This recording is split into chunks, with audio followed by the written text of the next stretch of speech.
정열과 축제의 대륙, 그리고 전 세계인들이 사랑하는 축구를 가장 사랑하는 대륙, 광활한 아마존 밀림과 하늘에 닿을 듯한 고산지대가 공존하여 수려한 자연경관을 자랑하는 곳, 바로 남아메리카 대륙입니다. 하지만 남미 대륙은 떠오르는 열정, 축제와 같은 신나고 쾌활한 이미지와 정반대로 마약과 카르텔, 그로 인한 처참한 치안력, 또 극심한 빈부격차, 독재 정치와 쿠데타 등 극단적인 면도 동시에 존재하는 파란만장한 지역이기도 합니다. 특히 바로 북쪽에 세계를 진두지휘하는 초강대국 미국이 존재하기도 해서 더욱 극명하게 비교되기도 하는데요. 똑같이 유럽인들의 식민지에서 시작하여 비슷한 시기에 독립을 쟁취했지만 왜 북미 대륙의 미국과 캐나다에 비해 남미 대륙의 수많은 국가들은 정치 경제적으로 불안정한 걸까요? 오늘은 남미 대륙이 북미 대륙보다 못살게 된 이유에 대해서 역사적, 정치적, 지리적 관점에서 한번 간단하게 비교해보겠습니다. 1492년 크리스토퍼 콜럼버스가 신대륙에 도달하여 대항해 시대가 열리게 되면서 북미와 남미 대륙은 유럽인들에 의해 식민 지배를 받게 됩니다. 유럽의 패권 경쟁에서 밀려나 있었던 이베리아 반도의 두 국가 스페인과 포르투갈은 앞장서서 아메리카 식민지들을 개척하기 시작했고, 이중 스페인은 철기로 무장한 칼과 총을 들고 원주민들을 잔혹하게 학살하면서 남하하게 되었죠. 오늘날 멕시코에 존재했던 아즈텍 제국의 멸망을 시작으로 마야 문명까지 정복한 이들은 더 많은 황금과 자원을 얻기 위해 중앙아메리카를 건너 현재의 남아메리카 대륙까지 진출하게 됩니다. 이 당시 남아메리카 대륙의 북부에는 잉카 제국이 존재하고 있었는데요. 남아메리카 원정군의 총사령관을 맡은 스페인의 정복자 프란시스코 피사로는 수차례의 일방적인 전투 끝에 잉카 제국의 황제 아타후알파를 제거하고 잉카 제국마저 스페인의 발 아래에 복속시켜버립니다. 이로써 미지의 땅이었던 남아메리카마저 스페인에 의해 정복당하게 되고, 이후로 이 지역은 해상 개척에 가장 적극적이었던 스페인과 포르투갈에 의해 철저하게 착취당하게 됩니다. 스페인과 포르투갈이 열심히 서로 남미 대륙을 휘저으며 식민지 개척을 하는 과정 속에서 두 국가가 충돌을 일으켜 전쟁까지 갈 뻔했고, 결국 토르데시아스 조약까지 맺게 됩니다. 이 토르데시아스 조약의 결과 남북으로 길게 선을 그은 뒤 서쪽은 스페인 식민지, 동쪽은 포르투갈의 식민지로 영역을 구분하였는데, 지도로 보면 남미의 대부분이 스페인의 영역임을 알 수 있죠. 따라서 오늘날까지도 남미 대부분의 국가는 스페인어를 쓰고, 선 동쪽의 영역이었던 브라질은 포르투갈이 식민 지배했기 때문에 브라질은 포르투갈어를 사용하게 된 것입니다.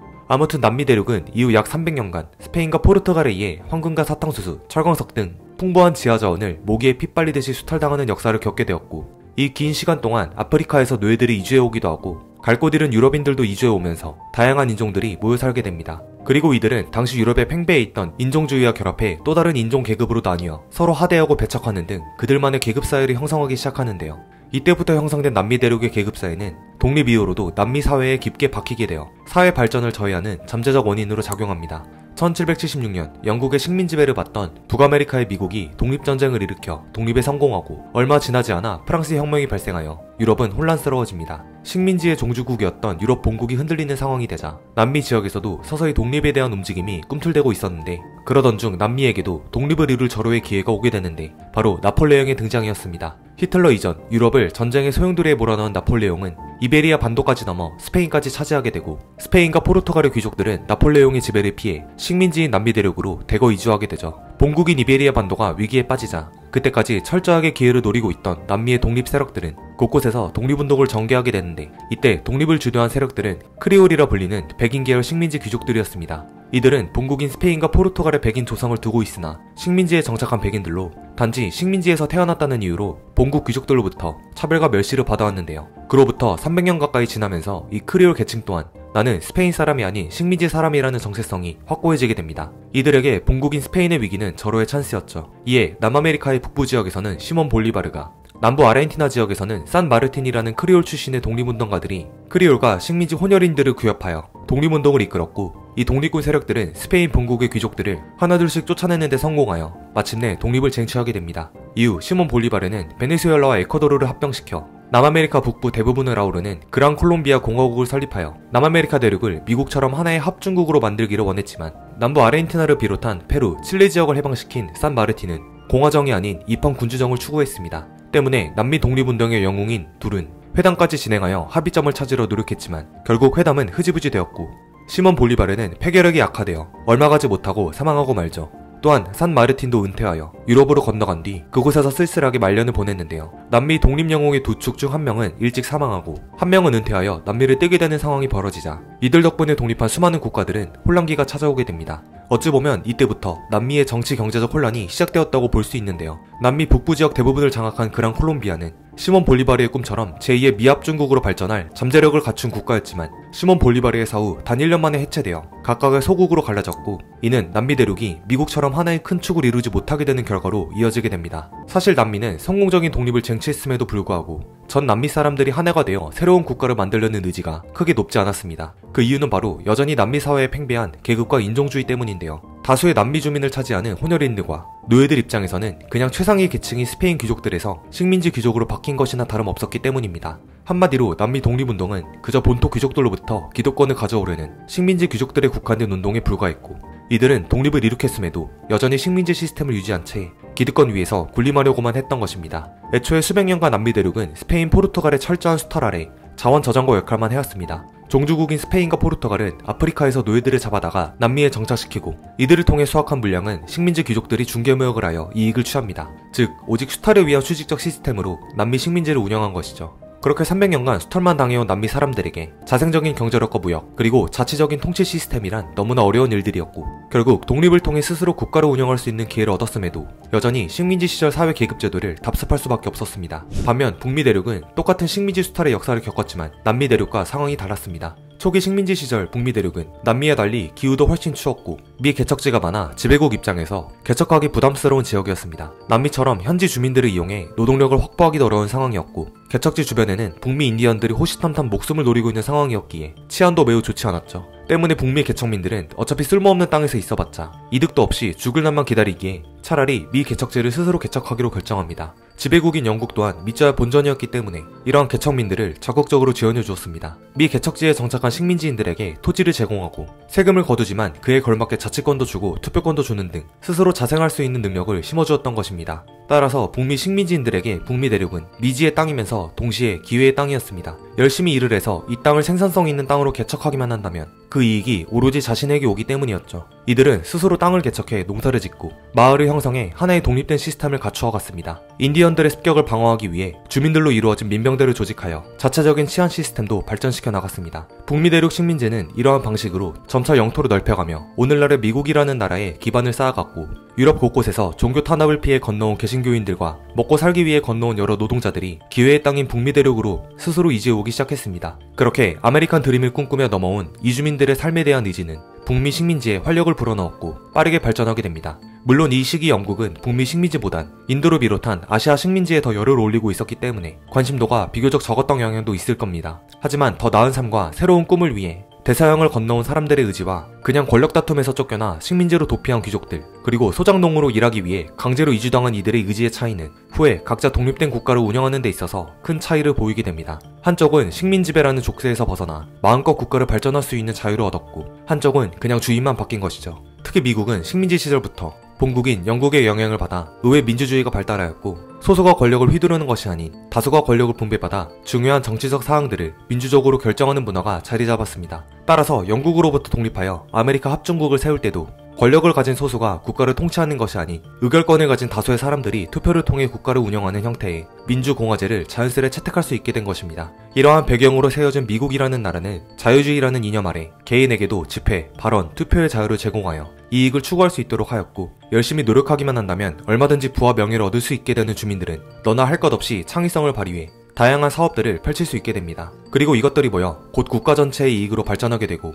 오늘날의 초강대국 미국이 탄생하게 되었죠. 하지만 남미의 독립을 쟁취한 식민지 출신 귀족들은 사회 구조를 바꿀 생각이 없었습니다. 그들에게 독립이란 그저 자신들이 기득권 세력이 되어 식민지 시스템 위에 군림하겠다는 의도에 불과했죠. 남미 대륙은 당시 북미 대륙보다 훨씬 더 광활한 자원과 농장이 있었지만 이들은 여기서 전혀 발전하지 못했습니다. 마을의 정착과 번역, 기술 개발을 통한 이익 창출이 주 목적이었던 북미 대륙의 농장주들은 1차 산업을 넘어 공장을 세우고 제조업에 투신하는 등 저마다 각자의 이익을 위해 산업을 발전시킨 반면 남미의 농장주들은 단순히 농작물들을 파는 경제적 이익에만 관심이 있었기 때문에 1차 산업의 한계에서 벗어날 수 없었습니다. 열심히 일해서 수확량을 늘려도 어차피 식민지 정부에서 똑같이 수탈해 갔기 때문에 생산 의욕이 떨어질 수밖에 없던 것이죠. 결론적으로 남미 대륙은 사회적으로 식민지 지배구조를 벗어나지 못했으며 이로 인한 소수의 권력 독점이 오늘날까지 영향을 미쳐 경제가 선순환되지 못하고 사회 발전까지도 제동이 걸리게 된 것으로 이해할 수 있습니다. 한편 산업구조상 지리적 요인도 무시할 수 없습니다. 오늘날 미국은 신이 내린 땅으로 불릴 정도로 엄청난 지리적 이점을 보유한 국가이기도 한데요. 그와 비슷하게 남미 대륙도 자원과 비옥한 토지가 무궁무진한 자원의 천국으로 유명한 대륙이기도 합니다. 하지만 똑같이 거대한 축복의 땅인 북미와 남미는 사소하지만 큰 지리적 차이가 있는데 그것은 바로 수평과 수직의 차이입니다.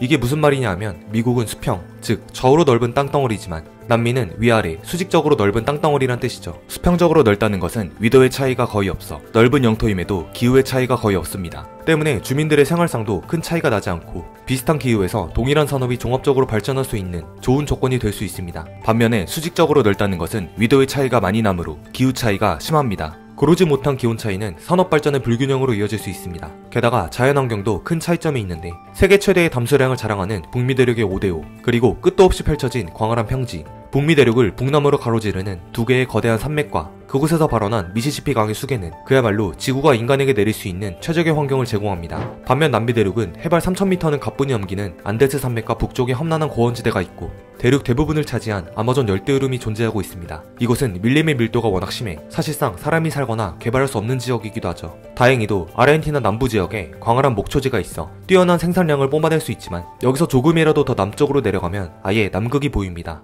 한마디로 한 대륙 내에 열대우림부터 남극 툰드라까지 모두 존재한 것입니다. 이러한 지리적 환경으로 인해 남미 대륙은 북미와 달리 지역 간의 교류가 매우 어려웠고 하나의 통일된 산업이 발달할 수 없는 요인으로 작용합니다. 그러는 와중에도 남미 대륙은 각 나라마다 주력으로 내세우는 풍부한 수출 품목이 있기도 합니다. 대표적으로 베네수엘라의 유전, 광활한 목초지를 보유하여 세계 최대의 낙농업 수출 국가 중 하나인 아르헨티나, 브라질의 커피, 칠레의 구리 등이 있는데요. 하지만 앞서 언급했듯이 남미 대부분의 국가는 그저 단순히 이러한 자원들을 사고 팔아 이익을 취하는 것에 그치고 있는 현실입니다. 그리고 그 이익은 국민에게 분배되는 것이 아닌 소수의 권력자 혹은 소수의 대기업에게 독점되고 있죠. 따라서 전체적으로 보자면 남미 대륙 국가들의 평균 경제력 규모는 비교적 높은 편이지만 그 실상에는 극심한 빈부격차가 내재되어 있는 것입니다. 이른바 평균의 함정에 빠져있는 셈입니다. 소수의 권력자, 사업가들이 부를 독차지하게 되면 자연스레 부패가 따라오게 되고 부패한 정치인들은 또다시 부패한 기업들과 결탁하여 국가 발전은 뒤로 한 채 자신들의 배를 불리기에만 급급하여 국민에게 부를 재분배할 생각조차 하지 않습니다.